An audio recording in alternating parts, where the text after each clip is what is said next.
Hello. Hello, Glenn. Hi. How's it going? Another day.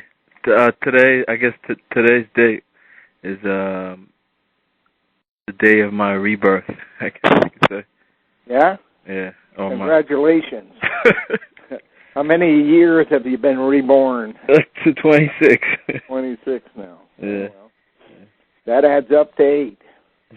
So you've become a man. Yeah. Oh man, with this this whole like with the Neanderthals, I was talking to a friend, and he said I forgot the exact name of the author, but he said it's another author who published a book about Neanderthals. Do you know? Are you aware of anybody else that talks about Neanderthals? Well, I suspect there are some scientific people, scientific world, but the only information that I gather is basically from encyclopedias, dictionaries. Did you find a lot of stuff about Neanderthals in the encyclopedias? Yeah. The scientific papers are written by people whose salary is paid by someone who has an interest in keeping the story going, whatever story they've got going at the time. So I kind of discount the specific information published by the scientific community. In an encyclopedia, you're getting kind of an overview with basically people bringing in half a dozen or a dozen different books that they've used to make up the article. But it's broader, easier to grasp. They're not quite aware of exactly what they're hiding, whereas the scientific person would know. Anybody in science would know automatically that creation didn't happen, 4000 BC, and they have the general knowledge. So taking that, adding it to my book of life, and the knowledge that I have gained in this life, I look for a basic, what would you call it, premise, common denominator that runs across everybody's stories, and compare it to what my intuition gave me prior to my birth when it prepared my genome for this trip. You know what I think? I think that like the system, like with the whole intuition and the gut feeling, I think they took that and spun it off into spirituality. Yeah. Well, a lot of spirituality, the part about heaven, hell, burning forever in a fire, all of that is just based on the geology of the planet. Yeah, I see that. And all the mysteries, and they always talk about like the underworld. And the spiritual thing is basically telling you up front, like any spirit, you're on LSD. You're hallucinating. And so they tell you up front, except most people don't grasp that concept, that anything that's spiritual is no different than being on rye or scotch or gin or beer. You're hallucinating, and of course the biggest hallucination is LSD, and that's why the Mormons use the term Latter-day Saints. Yeah, LDS. I had a talk with somebody called me. This person called me. Actually, I called them.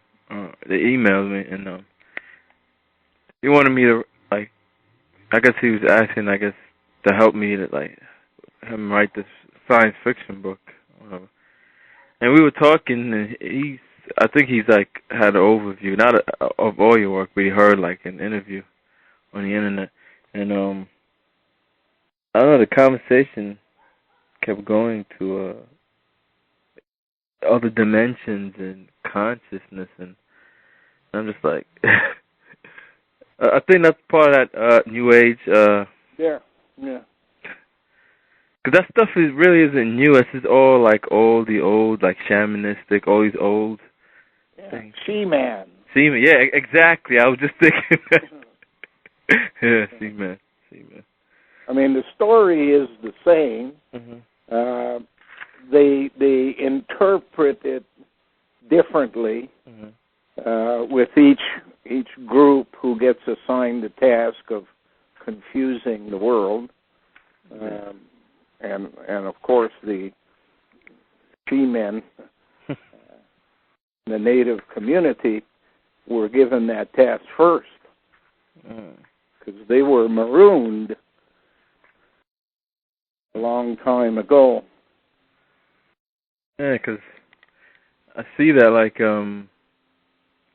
yeah, with the She-Men, like, are they the same ones who were maroons, and, like, I guess, like, the Aztecs and the Mayans? And yeah, you have basically groups of Asians who've been programmed in the religions of the East. Yeah, those are all the red Asians. And then they get thrown on a boat, 40 at a time or whatever, yeah, and dropped off in different places around the world. So that's why there's a basic story that remains the same. Yeah, I see that. Among all of what they call native people. Because they basically come from the same place, which is at first Asia, the Far East, and eventually the nearer part around the Middle East. Indonesia is telling you that that's where the Indians went first, to Asia. Oh, okay. Indo. Yeah. New E, Asia. Oh. Yeah. So they're all just maroons, Roma, right? So it's just those are all like gypsies, oh, walkers, wanderers. There's a whole bunch of words for them, but they all basically come down to they're homeless. They make a living day to day, and they wander or walk, looking and recording what they see. So they for the system. Oh, so like it's in their genome. They can't stay stagnant and just live in one place. No, that's right. Huh. And they have their own rituals and their own stories, and it all is designed to build upon what's already there. You have older people and chiefs, and they are like Republicans and Democrats. The older people are called elders. The red. Yeah, the red. And the new ones coming down the road will be called alder. Alder, I mean. So it's changing from masculine to feminine. From le to la.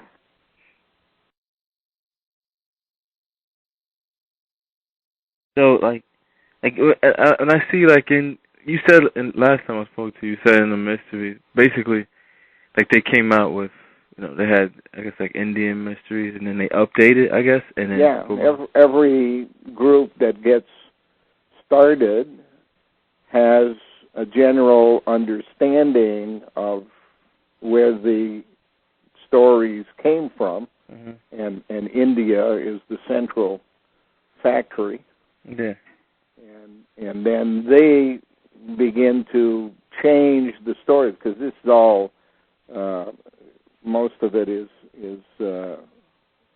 spoken rather than written.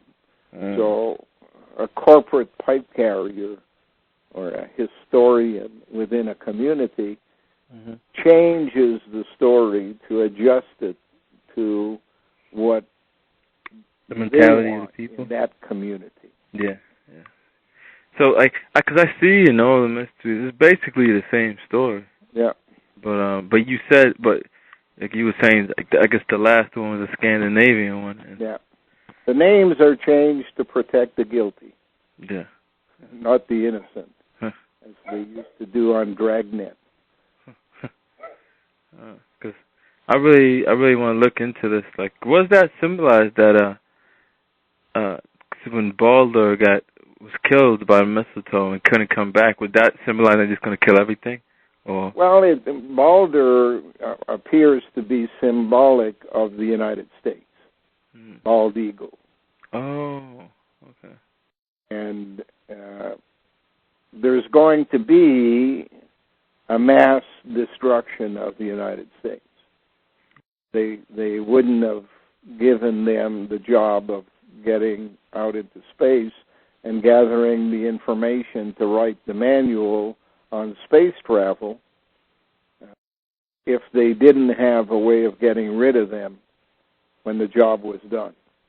Because they want to take credit for having done it every step of the way. The Neanderthaler or their computer wants the credit for being the one who did it. Now, since they don't do it personally, they basically send people out to do things. They send back the information through, physiology comes through the Olympic committee. The information on mathematics and science, that kind of stuff, comes through the Nobel Committee.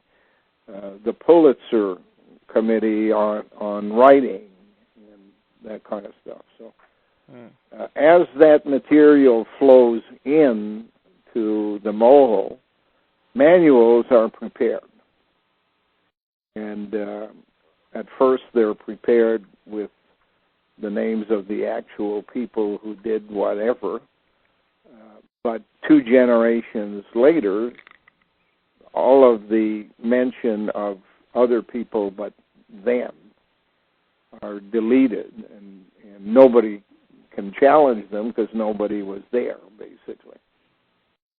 They're all dead by then. That's why they always keep 2 generations between activities. In the Bible, you get that story of Moses coming out of Egypt. And instead of making a left turn to go towards Palestine, Canaan, which is basically where they're supposed to be going, they make a right turn and go to Mount Sinai.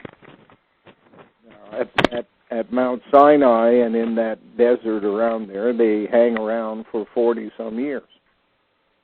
So that basically everyone that was in Egypt is either dead or too old to argue.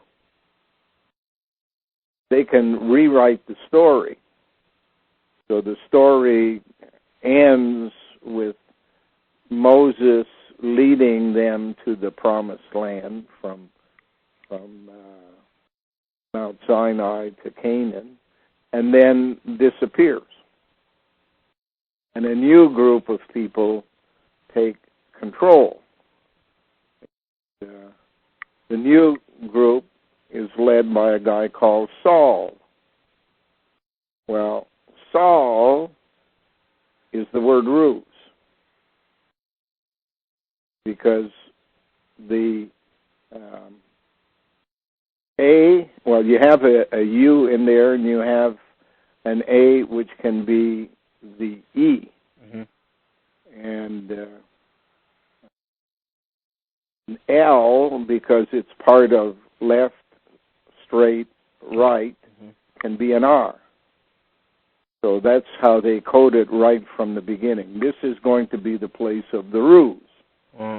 Because they're speaking French, not speaking English, and the word ruse has two connotations. Rue, R-U-E, is the way. It's the street. And the word street tells it all. S-T is 1, 2, and then R-E-E-T. What? Oh, well, you have two E's in the middle, which makes an 88, which is the new male. From the 8, you get 88 the second time around. And you have two T's, so there's a communications there. It's like two telephone poles with information in between. And the information in between is R-E, which means second time around. Okay. Wow, you know what? I'm looking at one of the articles, the newspapers you have, and you put all the numbers and the letters. And you said, meet the actors who control your life. Yeah. And I'm looking at that, like the letters, and you put the meanings of them. And I look at like what Alan Watt put down, and he changed every meaning of every letter. Yeah. And Allah, Watt. Allah. Oh yeah. Allah, Watt, and Watt is Matt, and Matt is Mitt. You could do so many things with his name. It's so many. Remember that the war in Pakistan right now is going on in the Swat Valley. Well, that's Watts. Okay. So they came out of the Mitt to do a job, which they call a ruse.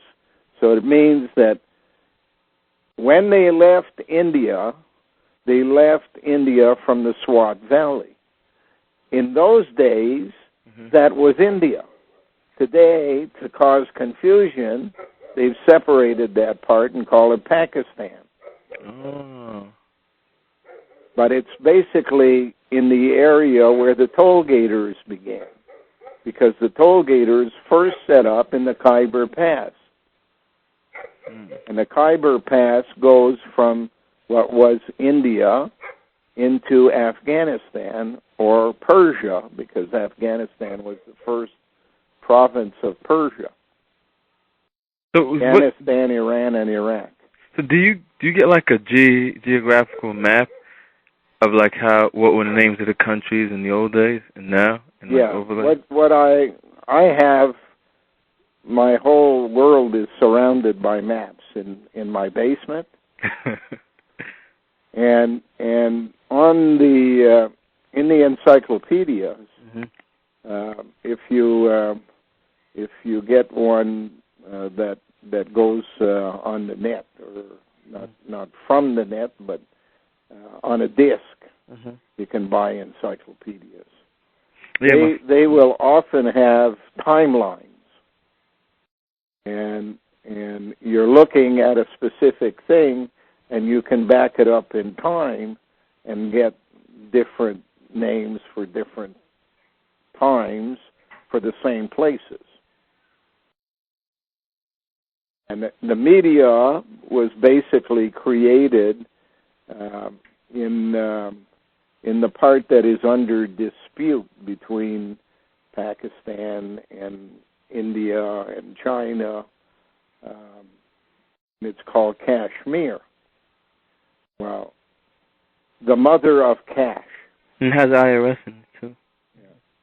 So they start off from there, and they show up next, these cash people, under the name Cash Key. And their residence by then is in southwestern Iran. And the country, they call it Media.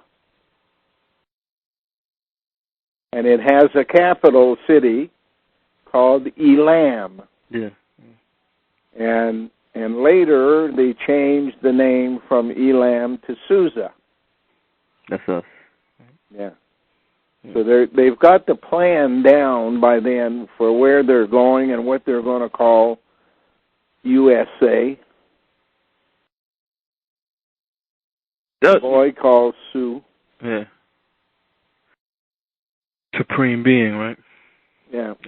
But when I heard you in the interview, I was listening to the interview.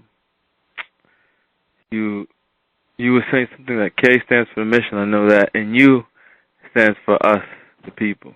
But when you put the definitions of certain letters, you said U stands for troglodytes. Well, us has changed over the years. Uh-huh. At first, it was the people who were writing it.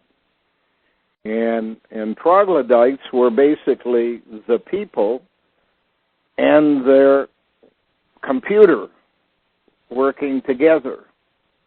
I suspect that by now, from what is being planned for troglodytes, Neanderthals, that they're being DNA being miniaturized so that it can be put in the medulla of the next slave, that they don't have power. Yeah, so it's how. You said how. I seen the article you said. Yeah, we've done with you. The computer's taken over. He's saying, thanks, but no thanks. We don't need you in the future. So you're going to go along for the ride, Miss Piggy. You're going to be in this new body that we're sending out into space, which we call the belt.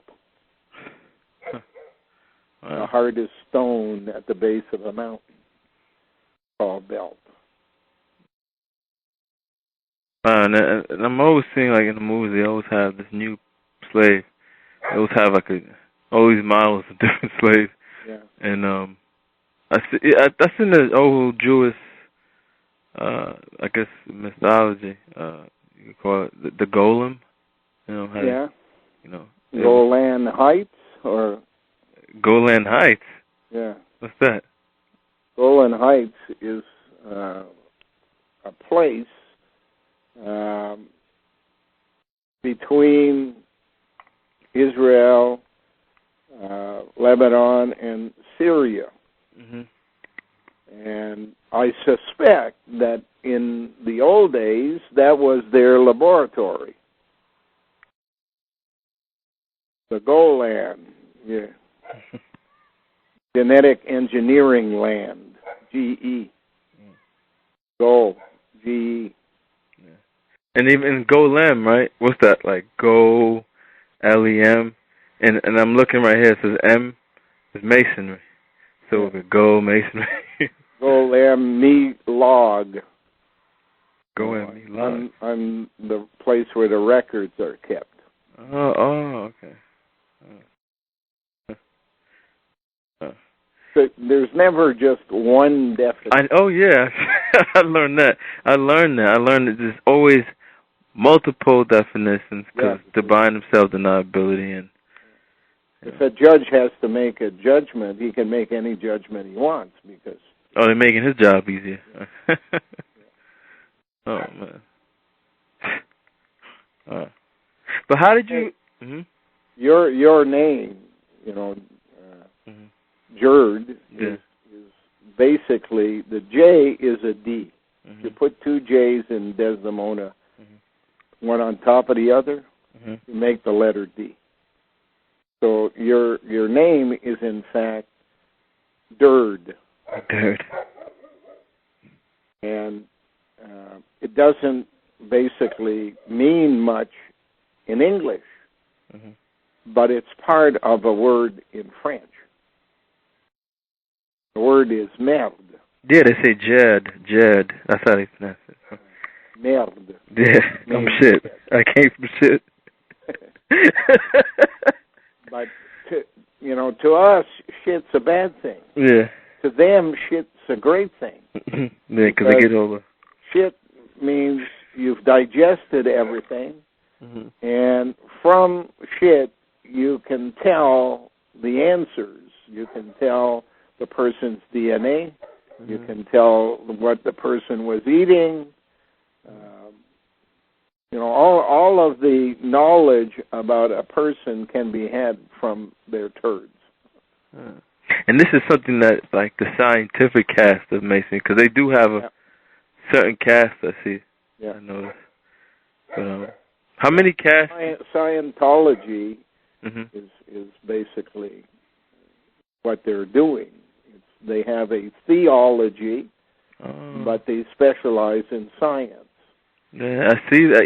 I just watched, I saw a movie, John Travolta, the Scientologist, was in it. It's called Battlefield Earth, and it was written by L. Ron Hubbard, another guy up there. But that's basically just like another secret society. I guess those actors are the reason why they join it, because they get better positions. If you look at the priesthoods, they each have a specific task. Yeah. And one priesthood would be education, of course, Jesuits. Je suis, I am. Jesuit. Jesuit. Je suis. So, the people who actually do the work out in the real world are the Franciscans. If you take the second letter and you put it first, R, it can be used for the word hour. And then it would be followed by F-A, which can be F-E. And therefore, iron, femme in French, female in English, F-E, iron. So when you're talking about man with an iron mask, you're talking about a man hidden behind a female. Yeah. Franciscans has that I can at the end. What Barack Obama keeps saying, yes, we can, yes, I can. Oh, you just remind me of an old, story for little children. The train, I thought he could. I think I can. Yeah, Anglican. Yeah. Vatican. Yeah. What they're doing is not saying, I can do something. What they're saying is, I'm in charge of making the cans for the peas, the iPods that will put the peas in and send them out into outer space. Yeah. But this is the same story. You can say that in other ways too, but you can say that, because from what I can see, they say a lot of the same things in different ways. Yeah. So they have to confuse, but they also have to communicate. Yeah. So there's a limit to the confusion.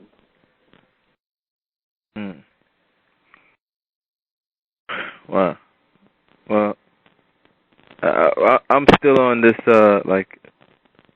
where I'm at, in my understanding, I'm still, learning the allegory. You got an advance on most people. Yeah. You're only 26 years old, so you still have 14 years gravy. Yeah. I got a little head start, didn't I? Yeah. Don't worry about it. Yeah. And, if I can learn what I learned in the time starting when I was 47, then, hey, you got 20 years there, 21 years. So don't worry about it. Just learn what you can every day. Yeah. And I see with you, in your life, it's kind of symbolic of like what they talk about in the mysteries. Like you did do like a willing sacrifice. And so, like, I was part of the system. I was a robot. Yeah. I just went about doing what I was assigned to do. Yeah. And it's only when I made a conscious decision to say, okay, the system is not what I believe it to be. Yeah. And therefore, what I'm doing is not my will, it's somebody else's will. Oh, yeah. So why would I be different from everybody else? And I wasn't. So I said, okay, if that's the case, then what's the only thing we're spending time on in the future? Chasing money is a waste of time. You're going around in a circle, and there's somebody that can cut you off whenever they feel like it. Yeah. So learning is the only thing they can't steal from you. Yeah. And they do try to make it hard for you to learn. Absolutely.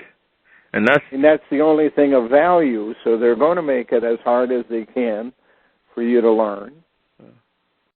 Distractions and all types of things. But yeah, I do see that. So I basically said, okay, halt, start over. Don't start by talking, start by listening. Unfortunately, I had nobody I could listen to, so I had to go around the country and give seminars on corruption, because that I knew about. Yeah. And when I gave seminars on corruption, everybody agreed, and therefore came out and applauded, and from that I was able to meet a lot of people who had experiences different from mine, but had some similarities.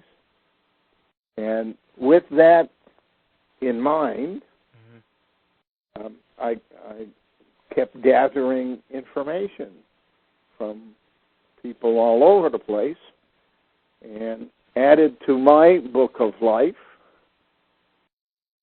there was a common denominator. Yeah. People were controlled through secret societies.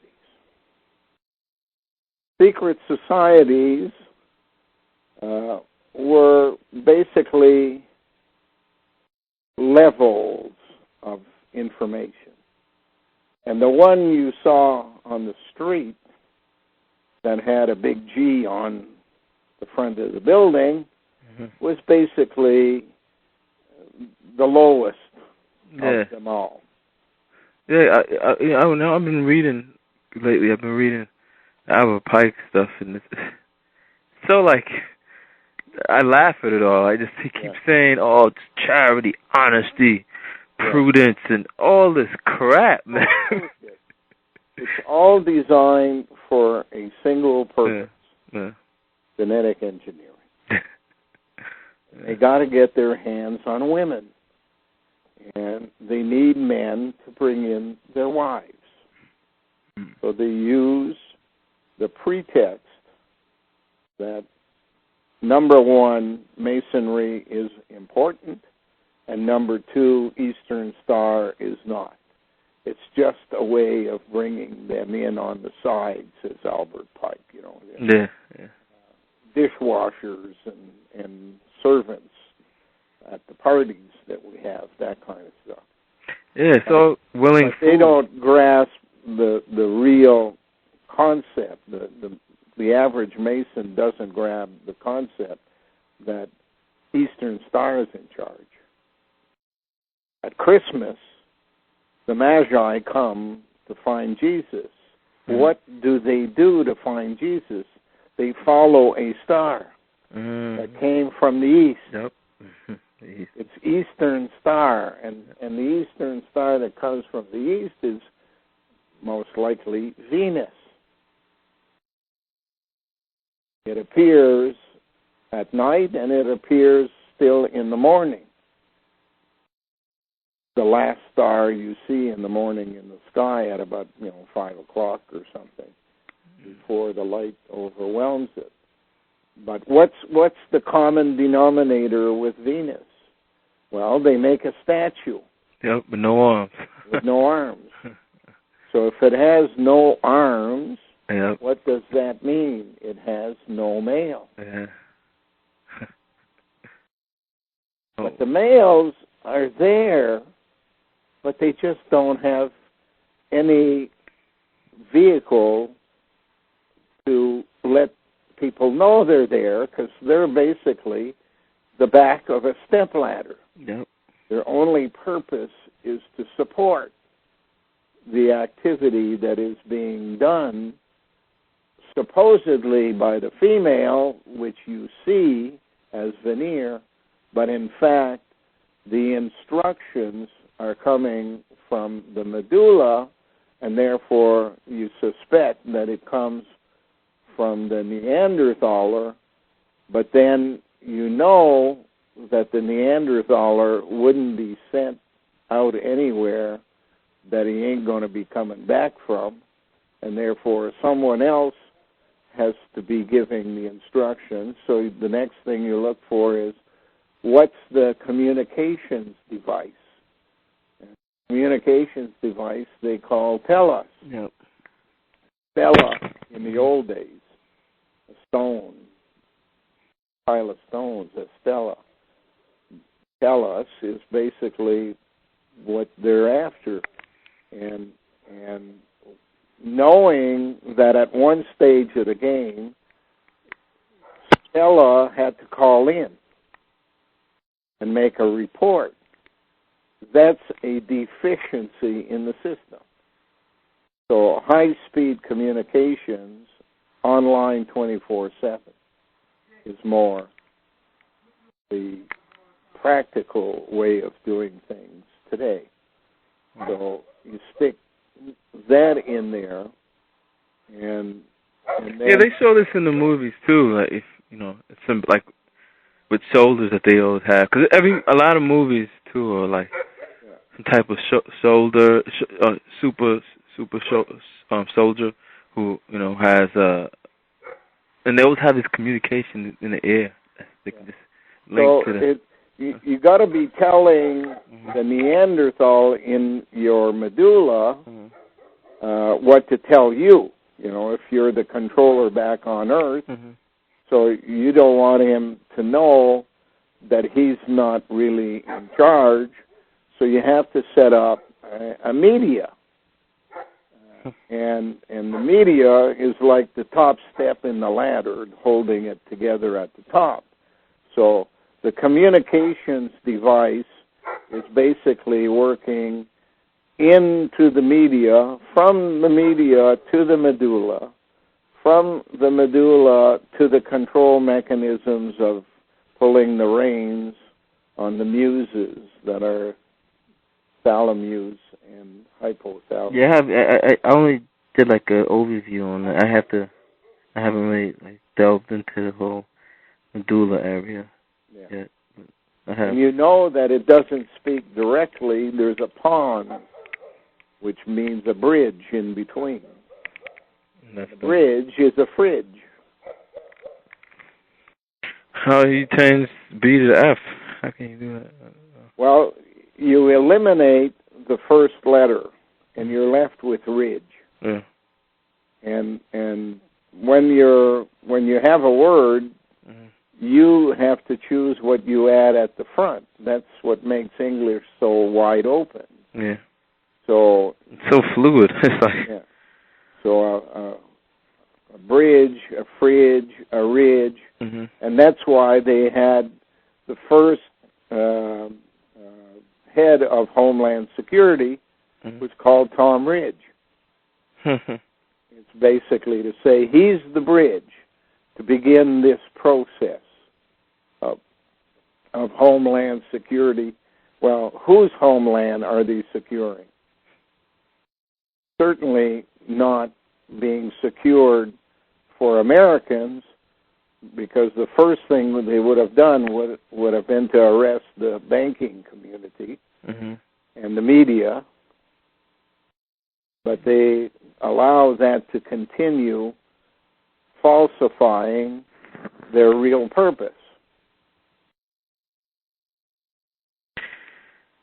Yeah. Well.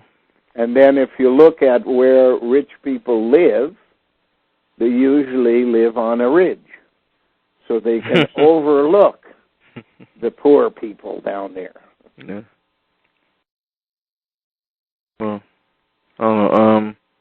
So like all these people, like they have like all these different castes. We're all willing fools. In a sense, that's all symbolic of we're sacrificing ourselves for the new life.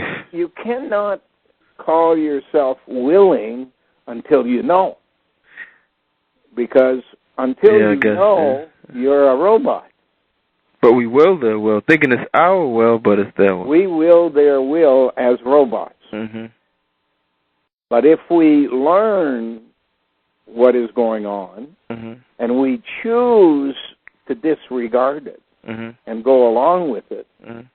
then we are willing their will willingly. We're willing fools. Yeah. And so, would you say those are the people like in their system? Well, I don't know how much the average person thinks anymore. You know, if you're an athlete in pro sports or an actor in Hollywood mm-hmm. or a businessman in AT&T, mm-hmm. how much thinking do you really do about what's going on in life?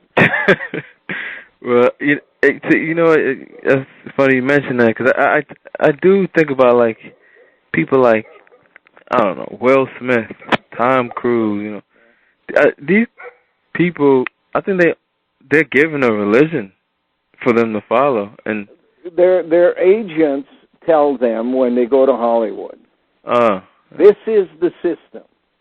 This is what you do if you want to blah, blah, blah. Yeah. If you want a career mm-hmm. and you want to win awards, mm-hmm. this is what you have to do. So you join Scientology. Yeah. You will be told a number of films they want made every year. Mm-hmm. You make those films.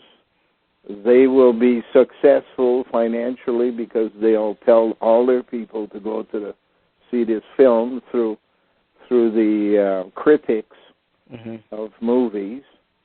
And sometimes you'll be asked to make a film which will be criticized as being bad, because that one that is criticized as being bad, mm-hmm. we want only the insiders to basically grasp the concepts of, and we don't want the masses.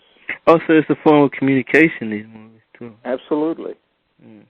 Absolutely. Because I see, like, in you know as much as anybody. You know, mm-hmm. Your journey in life is way ahead of most people, mm-hmm. and most of that comes when you're having a hard time. If you're having an easy time in life, mm-hmm. You don't usually spend time thinking.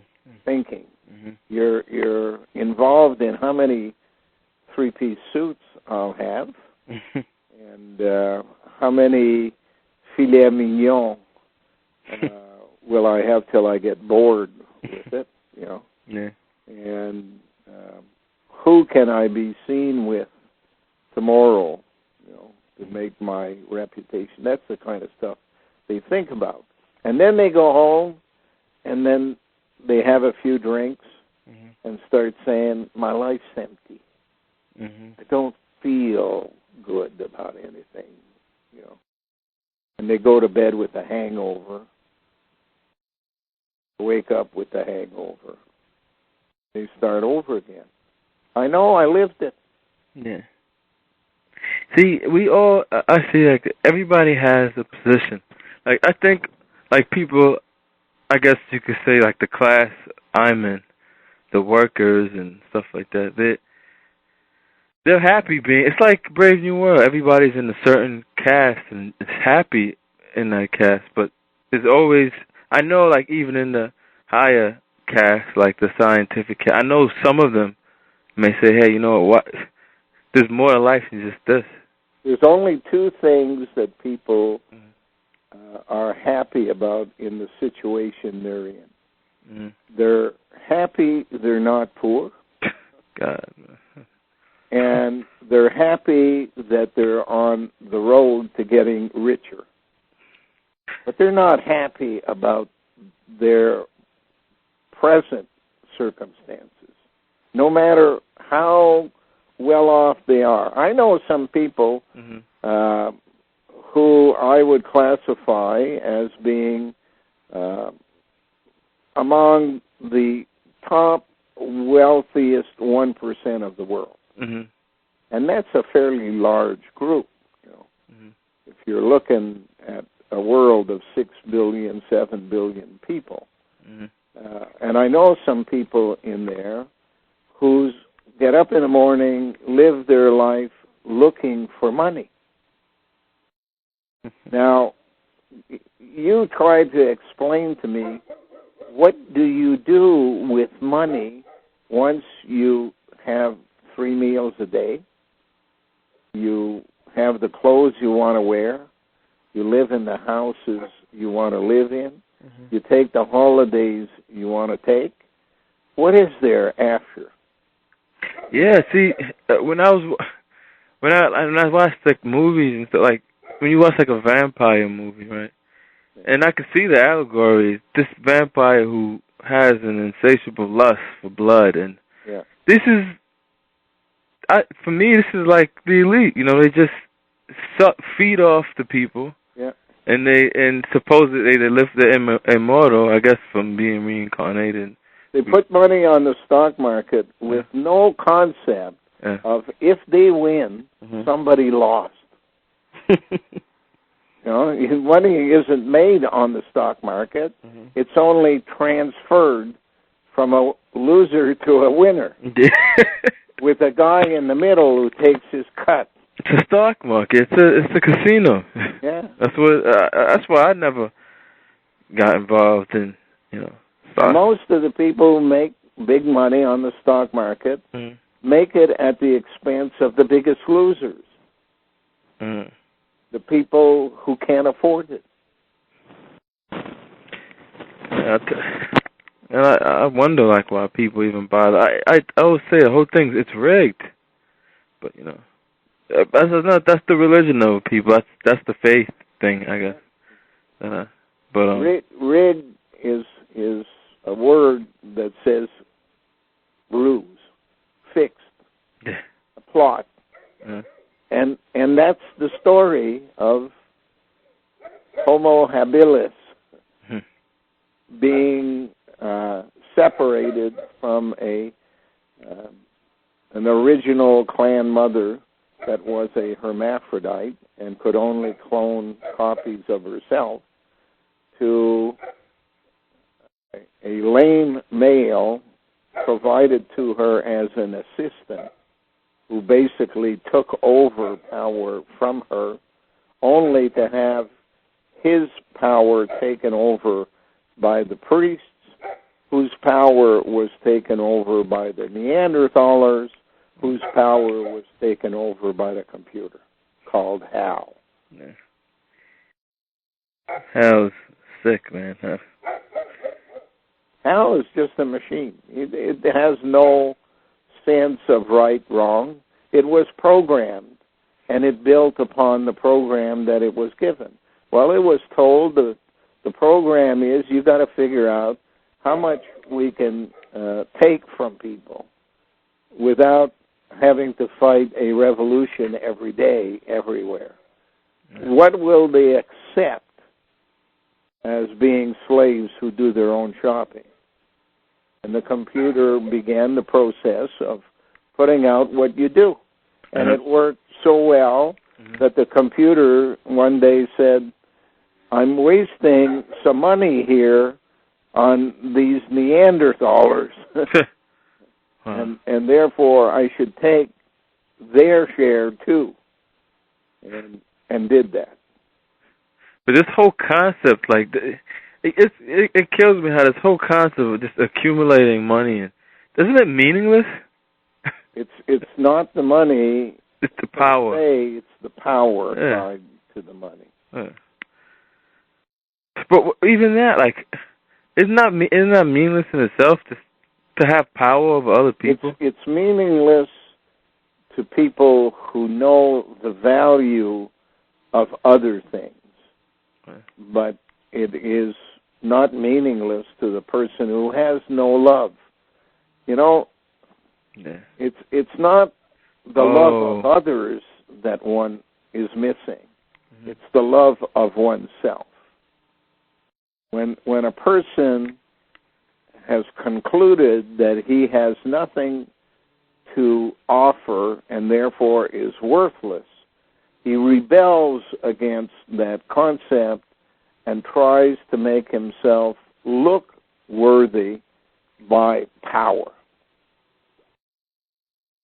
But it's just a hole that you can never fill. No, it's impossible to fill. That's why they need to expand all the time. But they don't collected at the Khyber Pass, and now they're collecting throughout the entire world, and that's not enough. These are supposedly. This is supposedly God's. He's wise and everything. No, God is the computer telling you. He's wise. Oh, because I'm sure they have accumulated knowledge and wisdom from over the ages, you know. Yeah. But if you take the word wise and you look at it under the code, it's the word seem. Oh, yeah, okay. Everything seems. Seems. Use this way. Oh man, these guys, man. I was sick. You know, you cannot grasp their thinking by logical analysis. Oh yeah, I've seen. You know, that's not part of the game.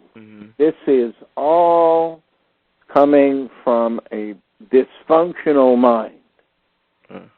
Unfortunately, this dysfunctional mind programmed a computer who hasn't yet found the way to remove from itself the virus that was implanted in its thinking.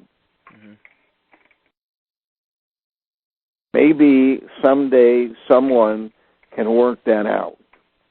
How do you take a self-learning computer and tell it something that will enable it to conclude that it's been functioning wrongly from the beginning?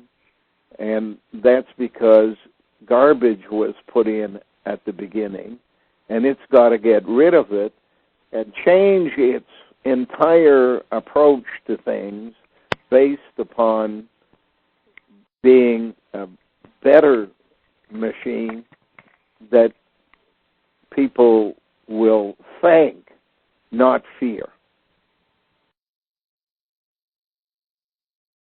If you read the Bible, it's all about fear. Yeah.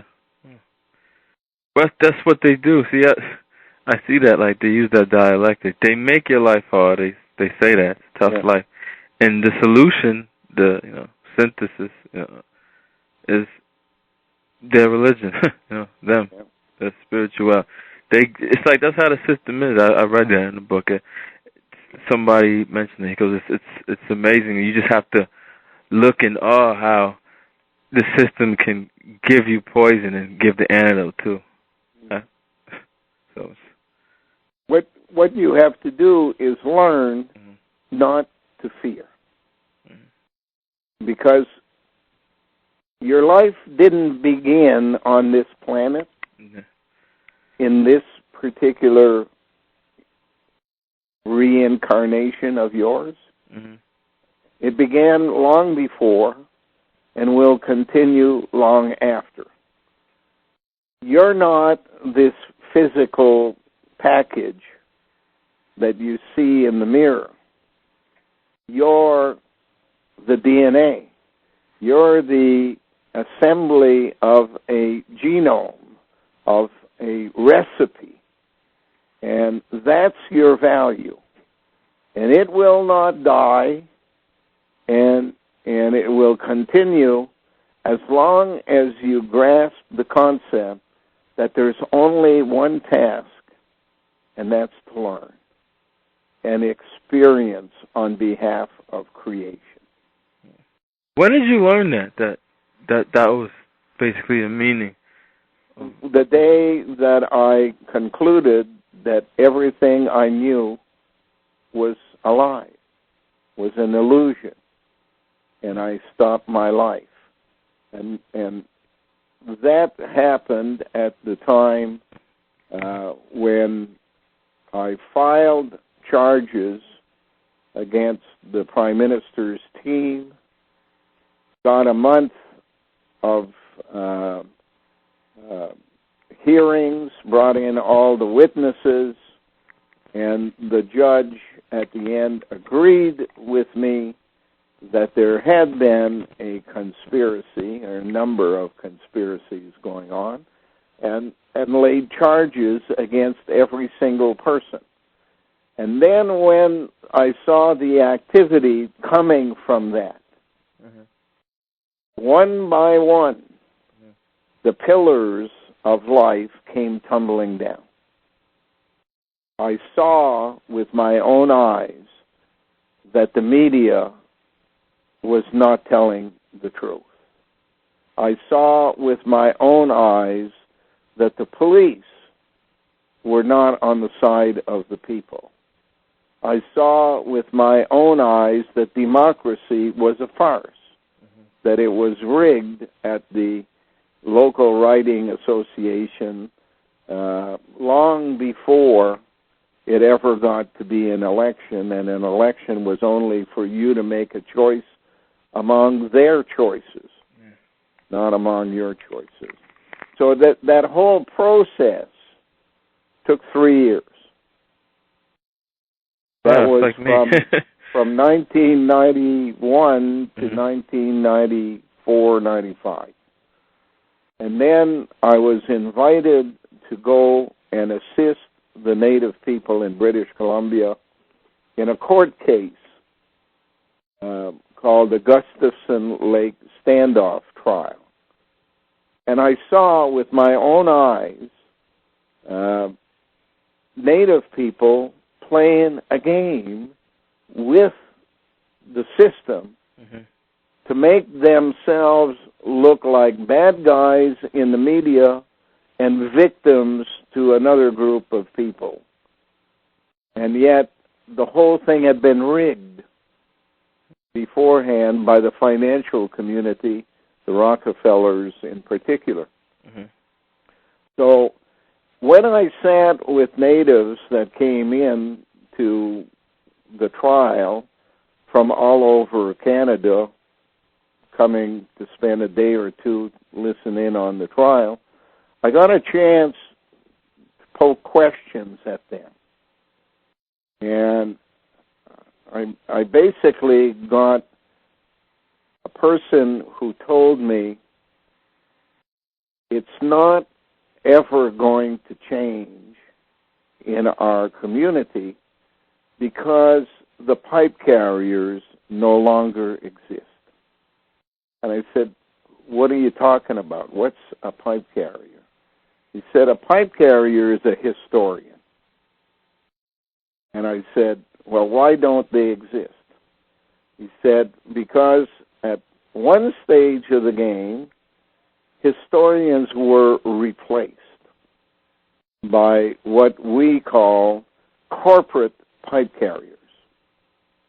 And I said, how did they do that?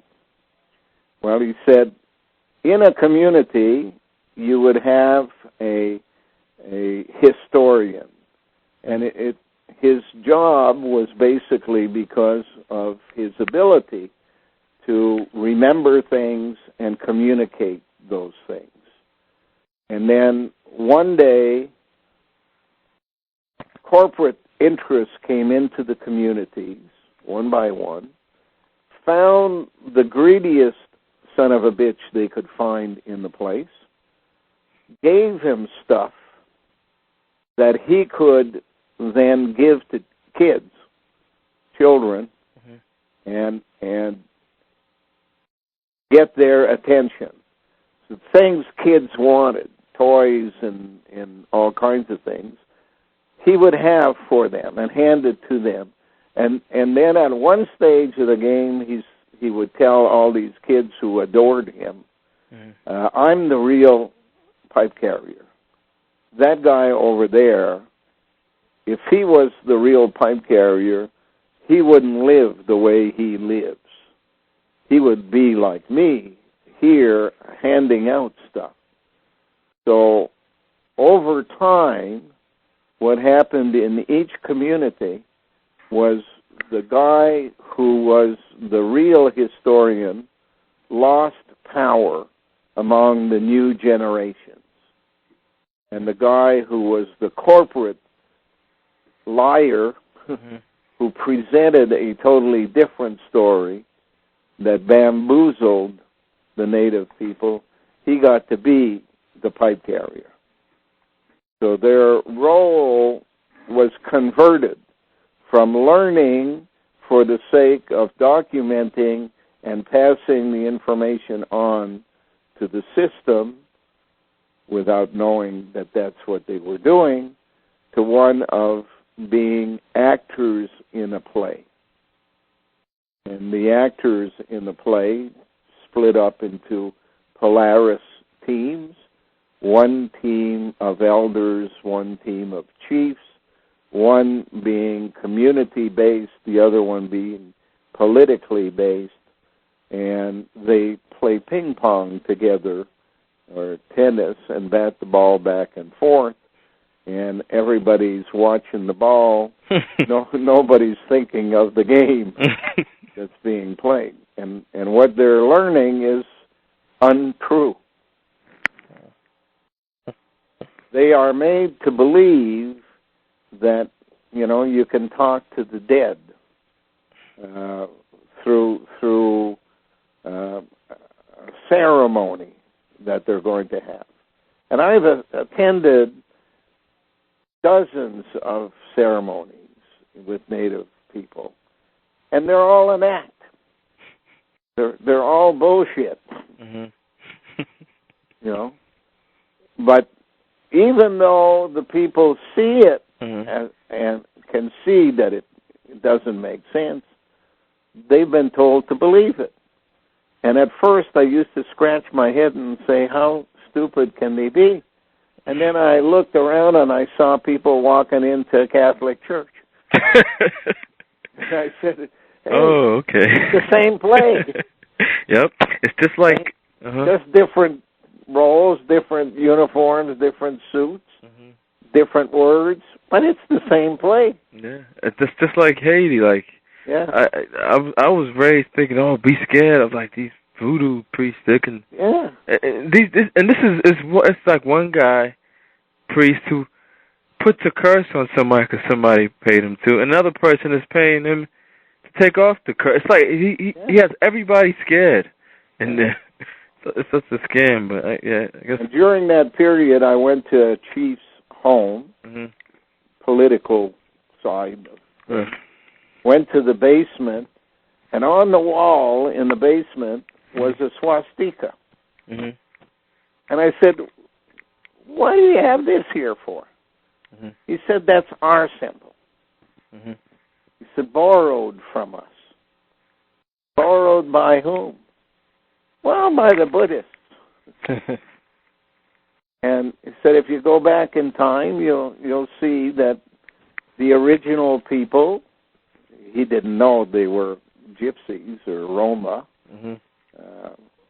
and neither did I at the time. And he said, we've always had the symbol, and it's basically a fan, which on one side it sucks, and on the other side it blows. And that's what life's all about. You're either a sucker or a blower. So, hey, I followed up on that and checked it all out through Encyclopedias and came out with, the original name for the swastika was Philfot. Yeah. And when I learned the code, I went back and looked at it, and I said, this is tough life. Yeah. Phonetically, that's what it says backwards, tough life. Yeah, and I see that. Everybody has a hard life, but all the things people use to escape that is given to them by the system too, or try to get relief from that. It's like, wow, it really is slavery. Yeah. But, and it doesn't matter what level you're at. Yeah. You know, money doesn't solve the problem. It doesn't. It only, as a human being, makes you feel empty at every level. Mm-hmm. The natural things would have been what people were living in Africa, in 50, 60,000 B.C., where you get up in the morning and you say, I'm hungry, and you reach up in a tree and you grab something to eat, Yeah. or you take something out of the ground and go to a creek and have some water and not cold. Yeah. And you're living in a kind of edge of a jungle, so you can get shade and you can have a relationship with the animals. I look at cats today in a totally different way than I used to, and I suspect that the oldest dinosaur they said was the missing link was the one that evolved by climbing up into a tree and jumping from branch to branch and eventually grew wings and became birds. Well, the animal that would have done that would have certainly been related to a cat, because that's what cats do. They climb trees and they jump from place to place.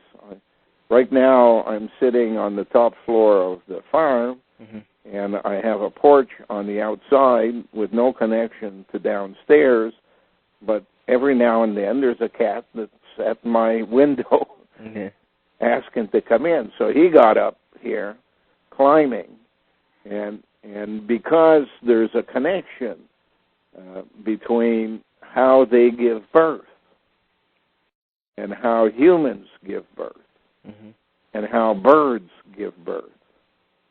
It all has to do with the egg, the genome.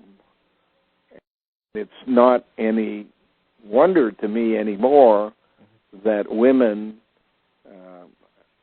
act in a way that is very similar to how cats act.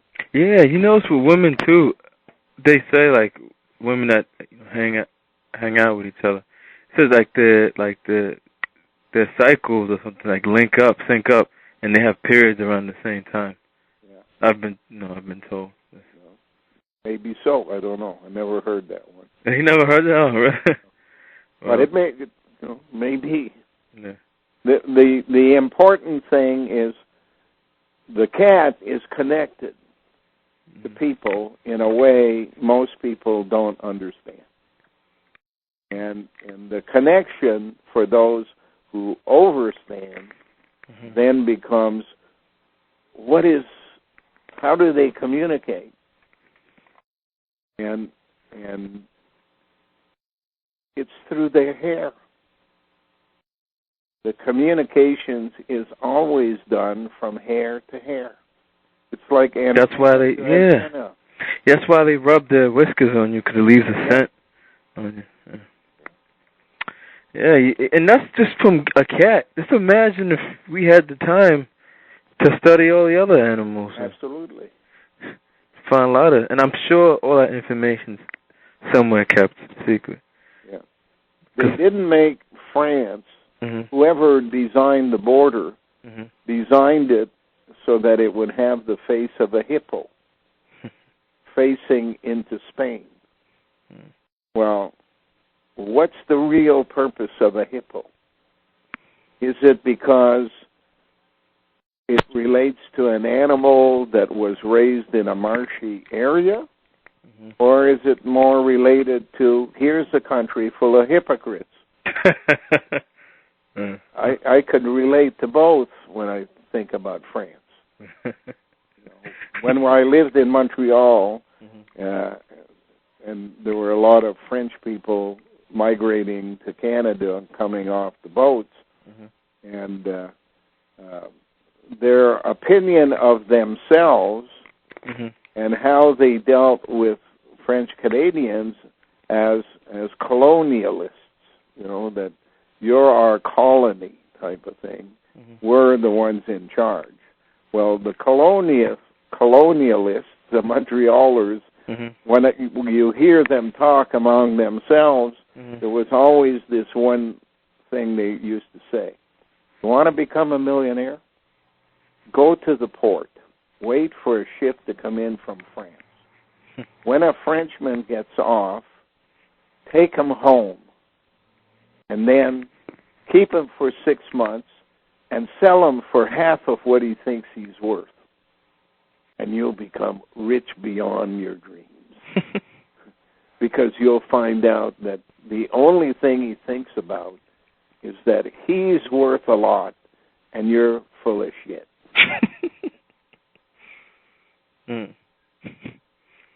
Yeah. And English people, I'm told, used to do that way back as well. They used to go into India and treat the Indians like they were colonialists. Do what you're told. Yeah. We're the bosses. Yeah. If you go through the islands of the Indian Ocean, you'll find that some islands had French influence, some islands had Dutch, some and I see Portuguese, some had English. Yeah, it's like these France and England and all these they're all linked. Yeah, it's all part of the Quinn Cooks called Europe. The big star centered on Germany. Yeah, and what they did, they just, I guess that's symbolic too of when you see in the Olympics how they basically passed the torch. Yeah. From them to America, and now we pass the torch to China. Yeah. And I guess that's the. And China thinks it's going to have it for a long time, but giggling on the side is India saying, it's coming here. We've got democracy. They haven't even started on democracy, and democracy is the best control mechanism for slaves. You don't have to whip them. They do what they're told. Yeah. And then back in Brazil is another gang saying, they think they're going to keep it in India. It's coming here. So India looks around and says, how can I lose the power? China looks around and says, how can I lose the power? Europe looks around and says, how could we lose the power? America looks at it and says, we're the most powerful country in the world. And there's no way anybody can take the power away from us. Yeah? Try a nova. Yeah. That's but even now, even a flood, that's one of the oldest weapons. Think about it, too. They've been using that. And because I'm reading that in the Bible. They flooded it more than a couple times. Well, a flood is part of a nova. If the earth burns from below, the coal seam turns to ash. Everything collapses below sea level. Water flows in and turns the entire stuff into black water. That's the process by which you clean house. The house we live in today is a myth. It's and the word Alan Watt is not an accident. Watt and mitt is the same word. Flip the W over. A and I are interchangeable. So look at the state of Michigan. You will see a mitt. The peninsula has a hand, left hand, and it has the thumb on the right-hand side, if you're looking straight down at it. It has a hump where the three fingers would be, and then it has a little bump where the little finger is. Now, if you look at those 5 units on your hand, you can say the thumb is the biggest and the strongest and holds everything together, and if you look at it on your hand,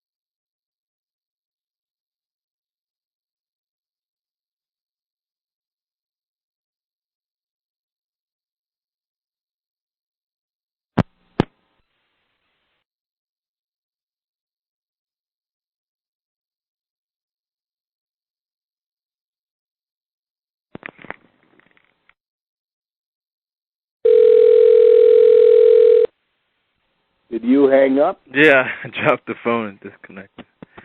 Sorry about that. Where was I? The mitt. Yeah. And we're in a mitt. Okay. What are the fingers? The thumb. Lowest. Down, it's part of it is sticking up with the fingers, part of it is underground. If you're looking at your hand, hold your left hand up in front of you. Yeah. Okay, then you have 3 fingers. One of them is the index. It points the direction. That's where you go. The other one is up yours, fella. Yeah. It says, I have the right to change the direction. And then the third one has a ring on it. Yeah, a ring. And it's responsible for holding everything together. That's religion. But beside it is the little pinky. And that's the wee man.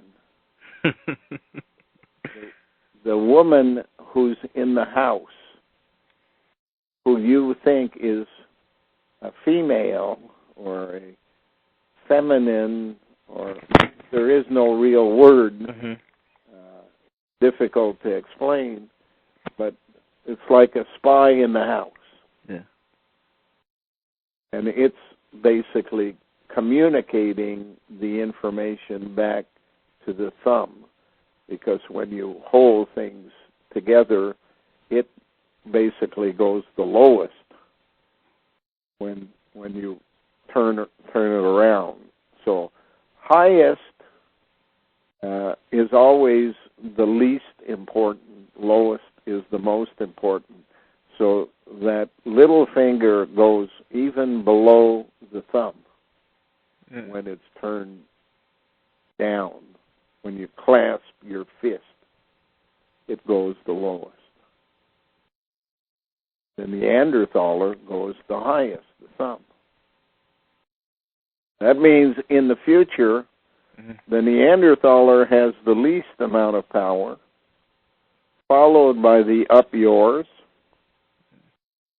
followed by the index, followed by the priest, and above the priest, because it's lower, is the pinky. So the feminine principle of making a hermaphrodite with a female is again demonstrated on your own hand. And speaking of which, with the feminine principle, like, what, like, how women act today, this is what they say is feminine. That's not even Yeah, real. but those are not the women that are in charge. The women who are in charge have been making babies for 1,000 years in monasteries. They're called nuns. And you are. Yeah. So, like, women, I'm saying, like women today and women pre-Ice Age, before the Ice Age, they didn't act anything like women today. No, no, absolutely not. Like, were they, like, stronger or more? Physically, no. Mentally, yes. But they were the first to receive the injection of a medulla into the narrowing between the spine and the brain. We call a neck. Yeah. Oh, so the pre-Ice Age, they had the medulla. Pre-Ice Age, they had the bridge controlling the flow of information to the brain. Since the Ice Age, they've had the medulla added. Oh, okay. And medulla is an allegory for Medusa. Yeah, I got to read that. Medusa, you know, in the black African curly top hair. You know, it's all done to show there's no communication. You cannot communicate if you curl the hair. Hair must be naturally hanging. You know, if I had in the old days an antenna on the roof like for TV, and I went up to the roof and I crunched it all into a ball, like women do with making a toque at the back, or ponytail, or in curlers or whatever. It wouldn't work as an antenna. Wasn't designed to work that way. So hair is the same thing. Do you remember the hairstyle they used to wear with the beehive hairdo? Yeah. That was just a joke. Yeah. But then, at times they promoted long hair as a style, like hanging down, like the hippie movement, which is, I know that was like created. That was a movement like created by the system. Like created from hippos. Hippies, hippo. Yeah. All hypocrites. One of the things I found on my travels across the country was that these movements of poor people who apparently were against the system were all the children of rich people who were managing the activity. Greenpeace, you know, Animal Liberation Front. Yeah, oh, yeah. All of those movements, all the anarchist groups, all had one thing in common.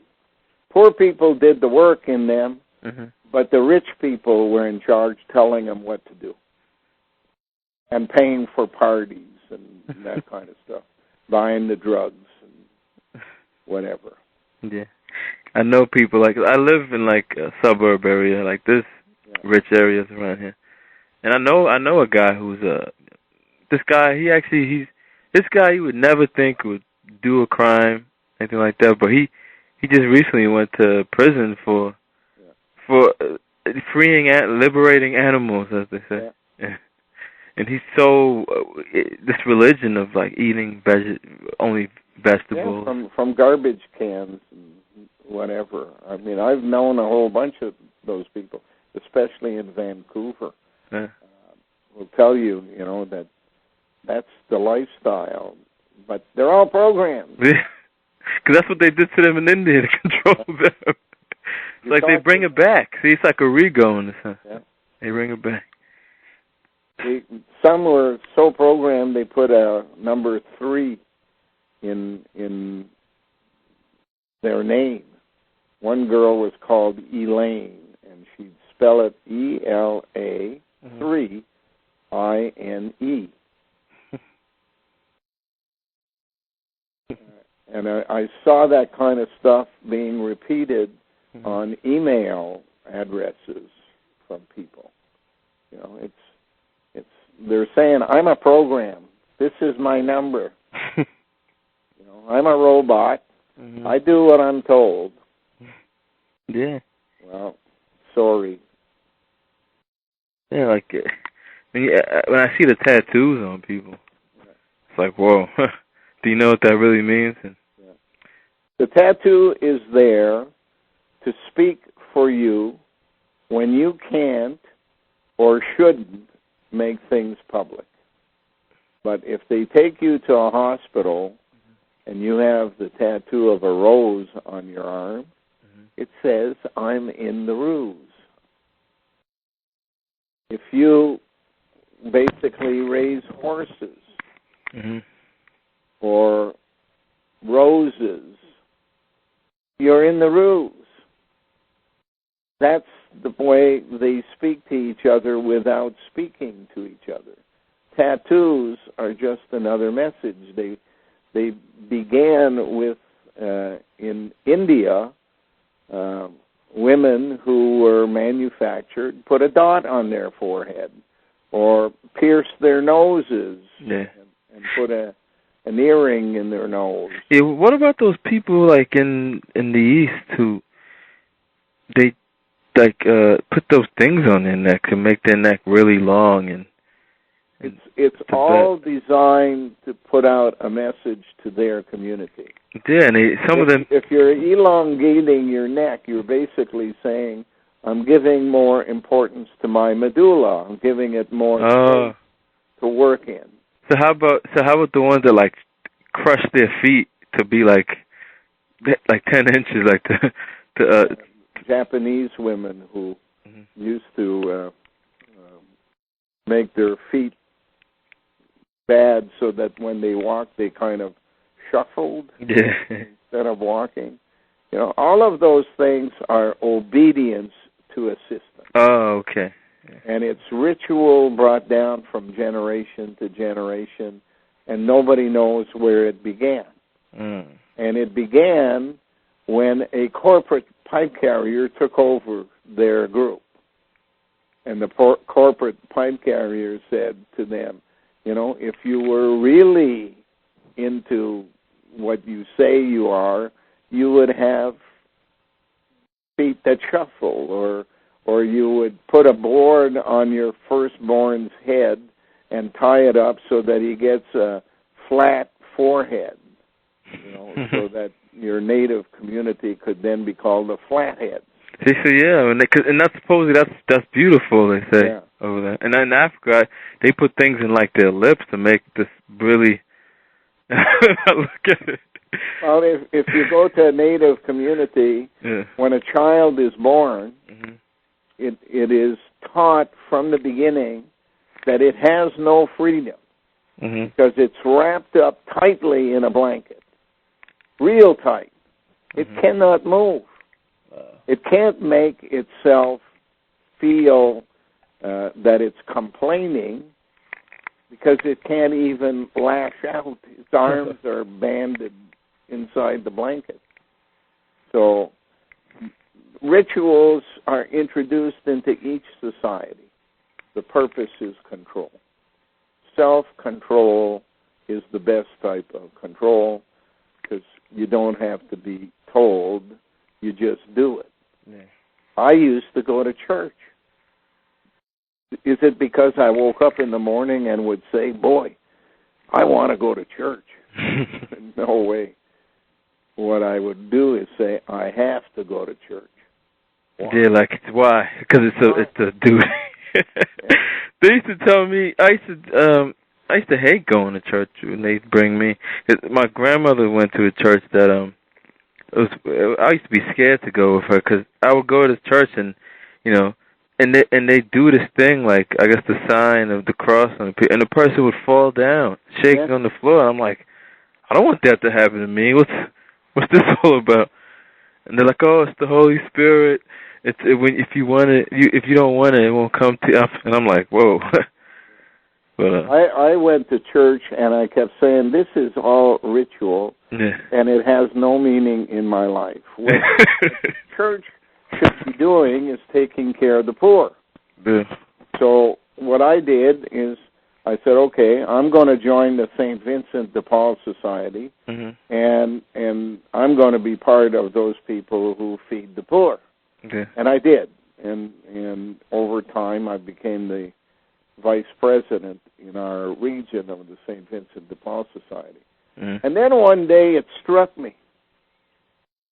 Every Sunday, people who go to Mass on a regular basis are given envelopes.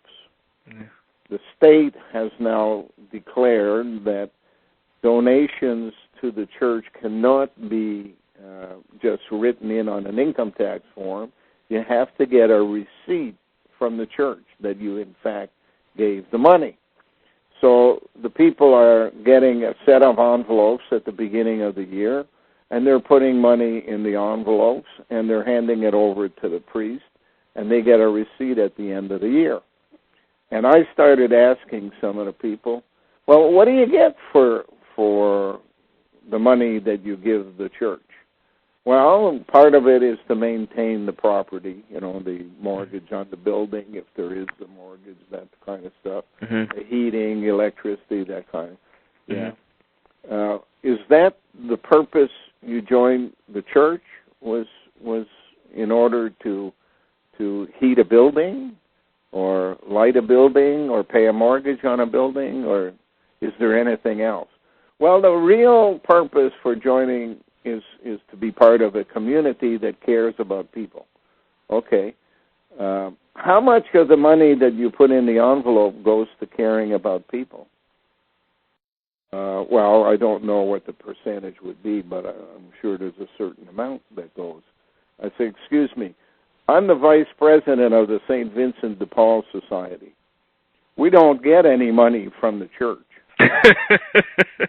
We are at the church, and people think we are part of the church, but all the church does is provide a cupboard for us to put stuff we collect and put in there. And we collect money from people by going around at Christmas time and singing Christmas carols, that kind of stuff. And we collect food and canned goods and everything. And when a phone call comes in, it doesn't go into the church, it comes into us. And we then go to the warehouse, pull out some food, put it in a bag, and bring it over to the people, and make out a check for $50 or something like that, because they're strapped and they need a couple of days till payday or what have you. I said, church doesn't participate in any of that, and none of the money you put in the envelope goes for that. And therefore, what I have to conclude is, if I'm doing this, the church doesn't have to do it. They can steal all the money, not most of the money, all of it. So I stopped doing it. I said, I will not be involved in a process that allows the church to collect money under false pretenses that they're there to help and that kind of stuff. That has nothing to do with it. They're a different level of tax collection. Yeah. That's all. That's what it's all. It's a big toll gating system. And they do it on guilt trips, which is even worse. Yeah.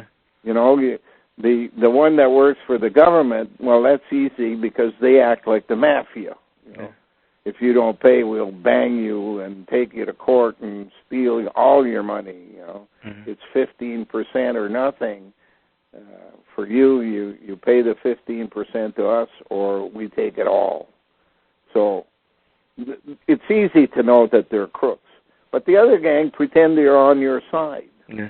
And the only benefit you'll get from them comes in a different lifetime. So, sorry, fella. You know, creation put you here for this lifetime to do in this lifetime what creation needs. Learn and experience things and be prepared to bring it back to creation. Yeah. And when you learn that they're all crooks, you stop doing it. If you continue doing it, your DNA is useless to creation. Yeah, that's what I wanted to ask you. Like, did you conclude that the reason why your DNA came back is because you've done this before? Or? Absolutely.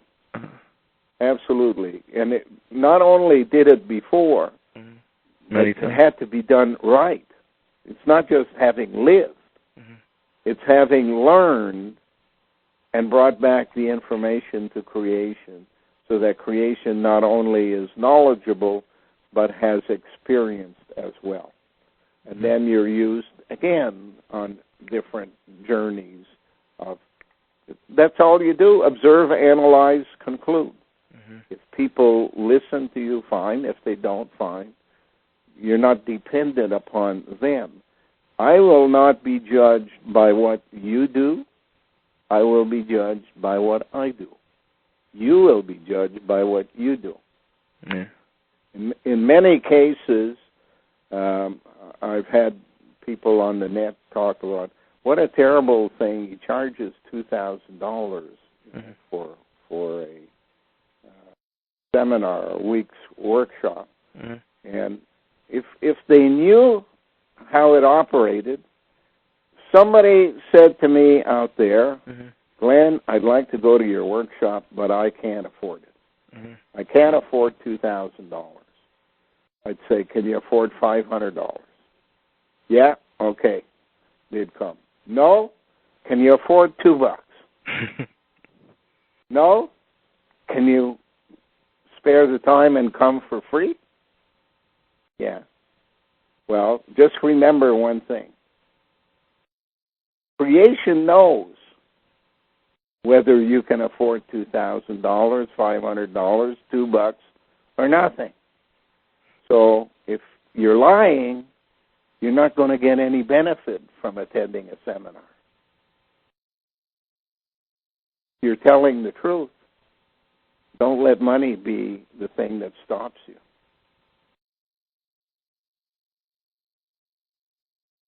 Well, I don't let money stop me. I look at money now, like, I look at it as it's the means. It's a tool. Yeah, it's a tool. It's a tool. Because that's not what I value. It's not valuable to me as the other thing. And there are plenty of people out in the world that have millions of dollars and are prepared to say, I can't afford $2,000. But they're prepared to pay $45,000 a semester or a year at Yale University. Yeah, it's the program, though. See, the reason why people are programmed is because these guys, they work in perceptions, and they perceive things a certain way. Because they're given their perception by the system. And so they do it. That's why people see, like, the media as their friend, but the media is totally different, but they perceive it as being on their side. Yeah. And that's how all of it is. It's 9:45 my time. Oh, yeah, I guess that's my time, too. Which means it's time for me to go to bed. Yeah. All right, Glenn. Okay. All right. Goodbye. Talk to you again. All right, bye. Bye for now.